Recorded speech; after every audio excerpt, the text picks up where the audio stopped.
మనం కొన్ని కమిట్మెంట్స్ ఇచ్చాక అలానే ఉండాల్సి వస్తుంది, కొన్ని అలా చేయాల్సి వస్తుంది, మాట్లాడాల్సి వస్తుంది అని అన్నారు ఆవిడ. దీంట్లో ఎంతవరకు నిజాలు ఉన్నాయంటారు? అమ్మాయిలకి ఎంతవరకు వాళ్ళకి నచ్చినట్లు వాళ్ళు ఉండడానికి పర్మిషన్ ఉంటుందంటారు? ఇదిగో జనంలో ఈ టెన్షన్ పుట్టించడానికి అలాంటి ప్రోగ్రామ్స్. ఓకే. ఈ జనానికి ఇలాంటి టెన్షన్ వస్తే వాట్ నెక్స్ట్ అనేది వాళ్ళు వెయిట్ చాలా చేస్తారు. యాంగ్జైటీతో ఎప్పుడెప్పుడు చూద్దామా దాని తర్వాత ప్రోగ్రామ్ అని టీవీల మీద కూర్చుంటారు. అవును, అవి ఉంటేనే కదా కరెక్ట్. జనంలో వేడి పుట్టించడానికి, TRP క్యూరియాసిటీ పెంచడానికి, వాళ్ళ టీఆర్పీ పెంచుకోవడానికి. నన్ను అడిగితే ఇంతే, అందులో ఏం లేదు. ఓకే. కాకపోతే ఏంటంటే వాళ్ళకి ఆ ప్రోగ్రామ్ ఆ విధంగా చేస్తే జనాలు బాగా చూస్తారు కాబట్టి ఓకే. వాళ్ళకి కొంచెం ఫ్రీ రైట్స్ ఇస్తారు. అంటే వాళ్ళకి అంటే లైక్ ఆదిని తీసుకుంటే అప్పుడప్పుడు రామ్ ప్రసాద్ కానీ ఎవరైనా ఈ కమెడియన్స్కి ఎవరికైనా ముఖ్యంగా జబర్దస్త్లో అయితే ఈ మధ్య ఆడియన్స్ కూడా కొంచెం ఏమంటున్నారంటే ఈ దరిద్రపు జబర్దస్త్ ఎవరు చూస్తారు, కుళ్ళు జోక్స్, డబల్ మీనింగ్ మాటలు, లేకపోతే ఇంకా వేరే వేరే విధంగా అబ్బాయిలకి అమ్మాయిల వేషాలు వేయించి చేయిస్తున్నారు. ఇలాంటి అభిప్రాయాలు జనంలో బాగా ఉన్నాయి. చూసేవాళ్ళు చూస్తున్నారు జస్ట్ ఫర్ ఫన్, నవ్వుకోవాలి కాసేపు అంటే నవ్వు కోసం మాత్రం చూసేవాళ్ళు ఉన్నారు. ఇది ఇందులో తీసుకొస్తే ఇప్పుడు రష్మి ఏంటి, అంతకుముందు అనసూయ, మధ్యలో ఎవరో వచ్చారో వెళ్ళారు యాంకర్స్గా. వీళ్ళందరూ కూడా ఏంటంటే గ్లామరస్గా ఉంటారు కాబట్టి అది ఆ ప్రోగ్రామ్కి హైలైట్గా వాళ్ళని యాంకరింగ్ పెట్టారు. అంటే ఇవన్నీ యాజ్ పర్ డైరెక్షనే జరుగుతూ ఉంటాయి. ఇప్పుడు వాళ్ళకి ఎవరు ఎలా మాట్లాడినా షోస్ ఇన్ని సంవత్సరాల నుంచి ముందుకి వెళ్తున్నాయి అని అంటే పర్మిషన్స్ ఇస్ దేర్. ఓకే, అవునా? పర్మిషన్స్ అక్కడ ఉన్నాయి. పర్మిషన్స్ ఉన్నప్పుడు మనం ఇక్కడ కూర్చొని చర్చించుకోవాల్సిన అవసరం ఏముంది? దానివల్ల సమాజానికి జనానికి ఏంటి ఉపయోగం? ఇంకొకటి చెప్తాను. అనసూయ అనే యాక్టర్ ఒక మంచి అభిప్రాయం ఉండేది ఒకప్పుడు. చక్కగా సన్నగా నాజుగ్గా ఉండేది, ఇద్దరు పిల్లల తల్లైనా కూడా యాజ్ ఎ బ్రాహ్మిన్ తను ఈ ఫీల్డ్లోకి వచ్చి మంచిగా సక్సెస్ అవుతుంది, మూవీస్లోకి కూడా వెళ్ళింది, మంచి మంచి క్యారెక్టర్స్ చేస్తుంది అని ఒక మంచి అభిప్రాయం జనంలో ఉంది. దాన్ని తనే చేతులారా పాడు చేసుకుంది అనేది టాక్ కూడా వింటున్నాము. ఎలా అంటే తను కొన్ని రీల్స్ రిలీజ్ చేసింది, కొన్ని ఫొటోస్ పెట్టింది, బికినీస్ వేసుకోవడము, చిన్న చిన్న బ్రాసరీస్ వేసుకోవడము. అఫ్ కోర్స్ హస్బెండ్తోనే ఫొటోస్ దిగితే మాత్రం అది నువ్వు పబ్లిక్ చూస్తున్నారు కదా, నీ పక్కన ఉన్నది ఎవరు అనేది ఎవరు చూడరు. నీ పక్కన హస్బెండే కాదు ఎవరున్నా అది వాళ్ళకి అనవసరం, చూస్తున్నది నిన్నే అనేది నువ్వు ఎందుకు గ్రహించలేకపోతున్నావు అనసూయ అని నేను అడుగుతున్నాను. ఓకే, నీకు అక్కడ అబ్జెక్షన్ లేనప్పుడు ఇక్కడ ఫుల్ ఫ్రీ రైట్స్ ఆదికి ఇచ్చినప్పుడు ఆ షోకి నువ్వు కమిట్ అయినప్పుడు సైన్స్ చేస్తారు మీరు అందరూ, చేసినప్పుడు ఆది అలా మాట్లాడుతున్నప్పుడు నువ్వు రియాక్ట్ అయ్యావు అంటే నేను అది కూడా డైరెక్షన్ అనుకుంటా, అది కూడా అందులో ఒక భాగమే అని నేను అనుకుంటాను. కానీ నిజంగా నీ మనసులో ఫీలింగ్ నీకు అలా ఉంటే దానికన్నా బిఫోర్ నువ్వు అక్కడ అవన్నీ చేసున్నావు కాబట్టి జనం అందరినీ ఆ దృష్టితోనే మాట్లాడతారు. ఇందులో ఆదికి కొంచెం ఫ్రీ రైట్స్ ఇచ్చారు కాబట్టి తను అసూగా మాట్లాడేస్తాడు. తన మనసులో ఏముండదు, అబ్బాయికి ఎప్పుడు కూడా ప్లెయిన్ గానే మాట్లాడతాడు.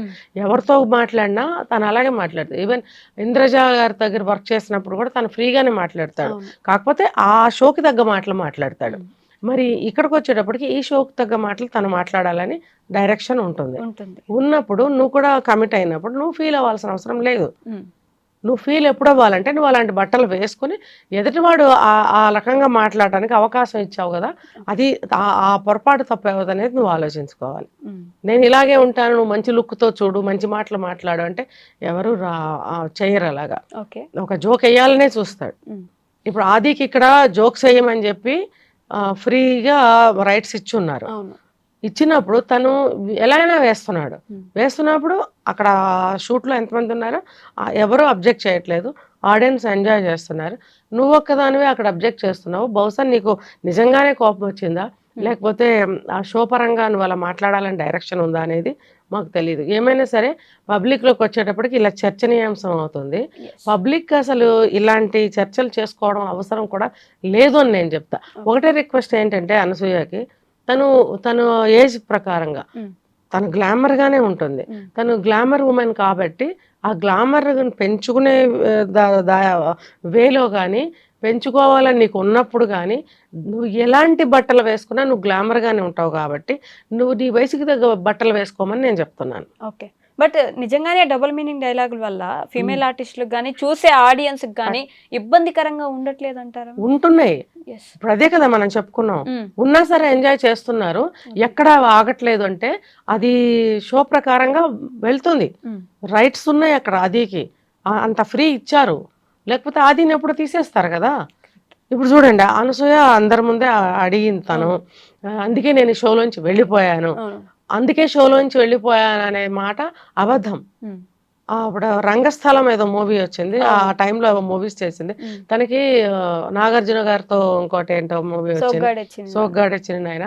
సోగ్గాడే చిన్నాయన తర్వాత రంగస్థలం వచ్చినట్టుంది. ఆ మూవీలో తనకి ఆ పాత్ర వచ్చింది కాబట్టి ఇందులోంచి తను వెళ్ళిపోయింది అనేది అందరూ అప్పుడు అనుకున్నారు.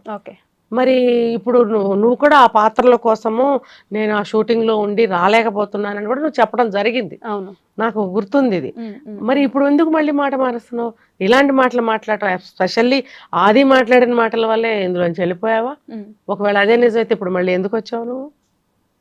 నువ్వు సినిమాల్లోకి వెళ్ళటం కోసం నేను మానేశాను అన్నది నిజమైతే నువ్వు సినిమాల్లోనే ఉండాలి కదా. ఆది అన్న మాటలు నిజమైతే నువ్వు ఇందులోకి మళ్ళీ రాకూడదు కదా. వచ్చినా ఇప్పుడు నువ్వు ఏజ్ ప్రకారం నువ్వు డ్రెస్ చేసుకో, నీ ఏజ్ ప్రకారం నువ్వు మాట్లాడు. నువ్వు ఈ మధ్యకాలంలో ఇస్తున్న ఇంటర్వ్యూస్ నీ ఏజ్కి తగ్గట్టున్నాయా? ఇది మరి ఇప్పుడు సమాజంలో ఆడపిల్లలు ఎంతోమంది కొంతమందిని రోల్ మోడల్స్గా పెట్టుకుంటారు. అందులో ఇలాంటి ఆడవాళ్ళు ఉంటే మరి ఆడపిల్లలు మెంటాలిటీస్, ఆలోచనలు కూడా అటే వెళ్తాయి. ఇలా ఉంటే తప్పేంటి, ఇందులో ఈ డ్రెస్లో అందంగా ఉంటాం, ఈ డ్రెస్లో హాయిగా ఉంటుంది, ఈ డ్రెస్లో కంఫర్ట్ ఉంటుంది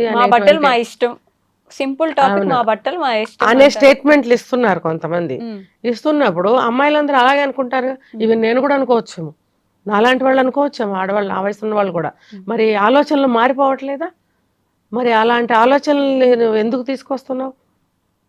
మరి అలాంటప్పుడు ఆది అలాంటి మాటలు మాట్లాడటం వల్ల నీ చేష్టలకి ఏమైనా అడ్డుకట్ట వేయాలని అంటున్నాడేమో. ఇందులో ఏదైనా మనం మంచిదే తీసుకుందాం, చెడొద్దు. ఆవిడ ఎలా వేసుకున్నా ఆయన అనకుండా ఉండొచ్చేమో కదా మ్యామ్. అనకుండా ఉండొచ్చు, కానీ మరి చప్పగా ఉంటుందేమో షో. అనసూయ ఇలాంటి గ్లామరస్ ఉమెన్ తీసుకొచ్చినప్పుడు మరి అటువంటి మసాలా మాటలు మాట్లాడాలని వాళ్ళ డైరెక్షన్. లేకపోతే ఆది చాలా షోస్లో ఇలా చేస్తున్నప్పుడు కేవలం ఆది ఇలాంటి డైలాగులు మాట్లాడటానికే పెడుతున్నారు అన్ని ప్రోగ్రామ్స్లో. ఎందుకు జనం నవ్వుకోవాలి, కొంచెం అట్రాక్షన్గా ఉండాలని. మరి ఆదికి ఆ రైట్స్ తీసేస్తే వాళ్ళ షోలు వెళ్ళవు ముందుకి. కాబట్టి నేను చెప్పేది ఏంటంటే, నిజంగా అనసూయ నేను రియల్గా ఫైర్ అయిందని నేను అనుకోవట్లేదు. అయ్యి ఉంటే తను ఉంటున్న పద్ధతే అదే అయినప్పుడు ఎవరైనా నువ్వు లెక్క చేయకూడదు, నువ్వు అదే వేలో వెళ్ళు, అనాల్సిన అవసరం లేదు. ఒక ఆది ఏంటి, నీ ఎదురుగా ఆది ఒక్కడే అని ఉంటాడు, బయట ఎంతమంది అంటున్నారు? మరి నీకు అంత కోపం వస్తే నువ్వు అలాంటిది మానేయాలి. ఎవరేమంటే నాకేంటి, నేను ఇలాగే చేస్తాను అని నువ్వు అనుకున్నప్పుడు పట్టించుకోకు, go ahead. Okay ma'am, thank you.